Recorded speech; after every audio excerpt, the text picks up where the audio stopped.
좋아요, 구독. 제약바이오도 보면 일단 투심은 일단 전반적으로 좀 무너진 상황에서 오늘 플러스권 나오는 종목들이 많이 보이긴 합니다. 근데 코스닥 시총 상위에 있었던 제약바이오주들이 그동안 잘 갔다가 좀 밀리고 있는데 최근에 반면에 좀 기간 조정을 거치고 조금씩 올라오려고 하는 코스피에 있는 시총 상위 종목들은 오늘도 좀 흐름이 괜찮은 것 같아요. 셀트리온 같은 경우에는 오늘 기관도 계속해서 담아가는 모습이 좀 체크가 되고 있거든요. 그럼 이제 시선도 코스닥에서 코스피로 제약바이오주도 좀 옮겨가야 될까요? 아니요, 저는 개인적으로 뭐 삼성바이오로스라든지 셀트리온 같은 경우는 그닥 아직까지 보고 싶지는 않아요. 일단은 바이오에 대한 의견은 지난번에 충분히 말씀을 좀 드렸듯이 일단은 어쨌든 미국 대선을 기점에서 1차 고비가 올 가능성이 있다고 말씀하셨는데 그 1차 고비를 결국에 못 넘긴 것 같아요.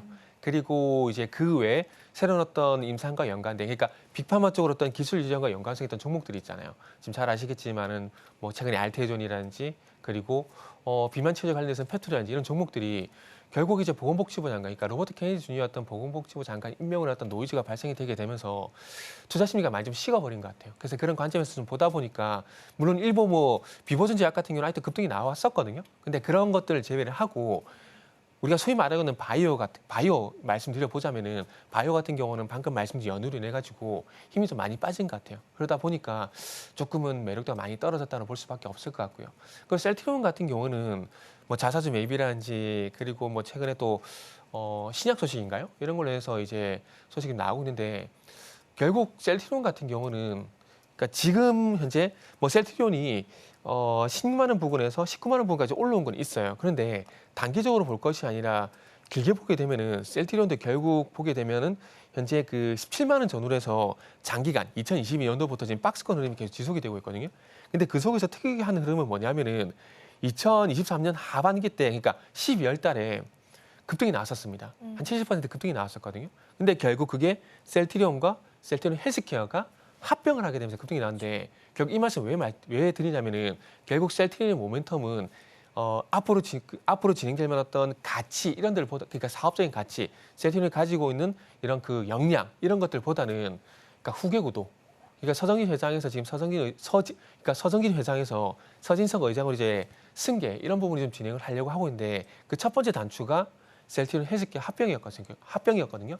근데 두 번째가 뭐였냐면은 셀트리온 제약과 합병이었습니다. 근데 그게 무산이 됐잖아요. 다시 추진을 할 거예요, 분명히.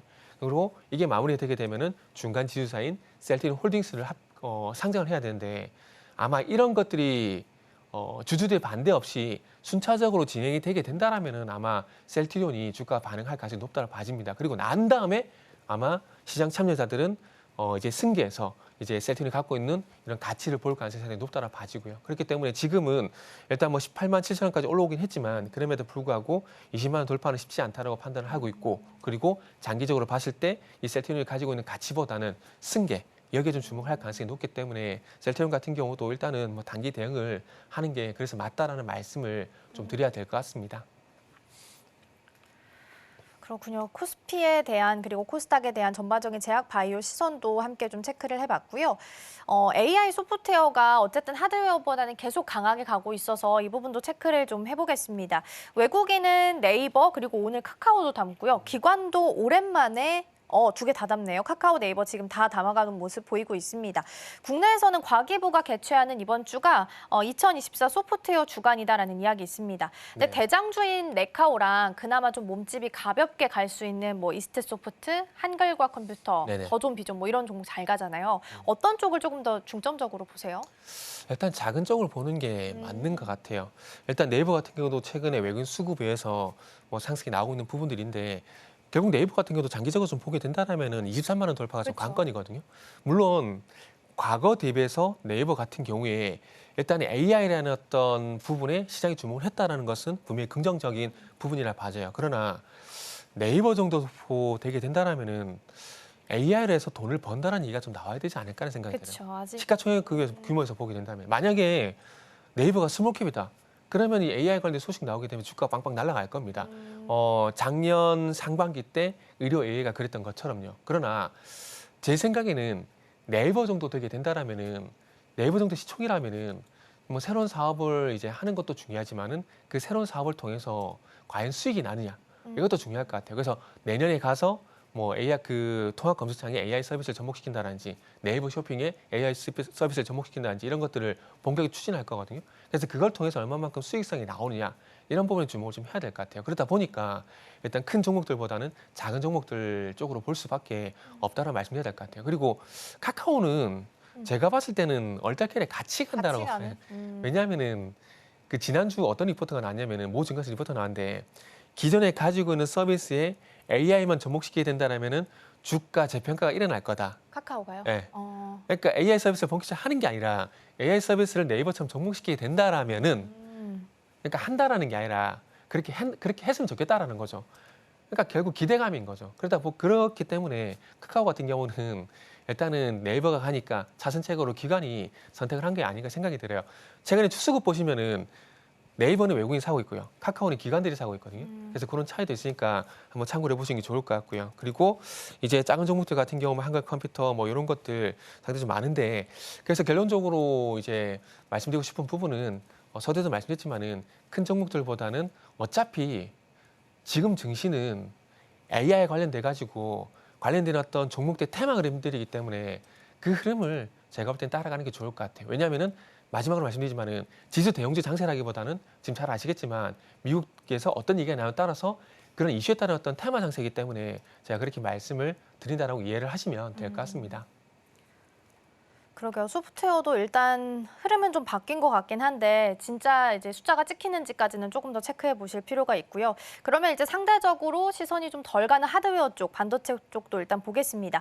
디램이나 낸드 고정 네네. 거래 가격은 계속 하락하면서 두 자릿수 이상 하락을 했고 사실 믿을 거 HBM밖에 없는데 이것도 투심이 막 그렇게 살아나고 있지는 않습니다. 근데 11월 수출 데이터 이제 주말에 나왔는데 반도체 또 좋은 걸로 나왔거든요. 그래서 이거 도대체 어떻게 판단을 해야 될까요? 반도체 같은 경우는 일단은 먼저 칩스법 우려감이 있다고 봐야 될 것 같아요. 그런 부분들이 있고 그리고 뭐 중국에 대해서 제재가 추가로 된다 그러잖아요. 근데 그 내용 안에 뭐 창신 메모리를 제외시키는 부분들이 있겠지만은 그 제재 대상에 HBM도 포함이 된 상황이거든요. 제가 봤을 때는 지난주 금요일 많은 이유들이 있긴 시장의 어떤 하락 요인이 많은 이유들이 있긴 하지만 그럼에도 불구하고 제가 봤을 때는 이 HBM 그러니까 그나마 지금 메모리 쪽에 동력이 되고 있는 게 HBM이잖아요. 그런데 그 HBM에 대해서 중국 수출 제재를 한다라는 것 자체가 제가 봤을 때는 반도체에 썩 좋은 뉴스는 아니라고 봅니다. 말씀하셨듯이 지금 아시겠지만 뭐 디램 쪽, 낸드 쪽 안 좋은 거 지난 뭐 아시겠지만 올 연초에 작년부터 올 연초까지 하이스가 달려줄 때 그런 잡음이 없었던 건 아니거든요. 그래서 그런 관점에서 보게 된다면 그런 부분이 있었지만은 그럼에도 불구하고 HBM에 계속 주목을 해왔었다라는 거죠. 그런데 지금은 어쨌든 HBM 쪽에 그런 이슈도 있고 하다 보니까 이제 디램 쪽이라든지 낸드 쪽이라든지 부진한 부분들이 눈에 보이기 시작한다라는 것들이죠. 그리고 그런 부분들을 플러스 해가지고 반도체 같은 경우는 30% 증가는 했지만 수출 데이터가 전년 동기 대비해서 1.4% 성장이거든요. 네.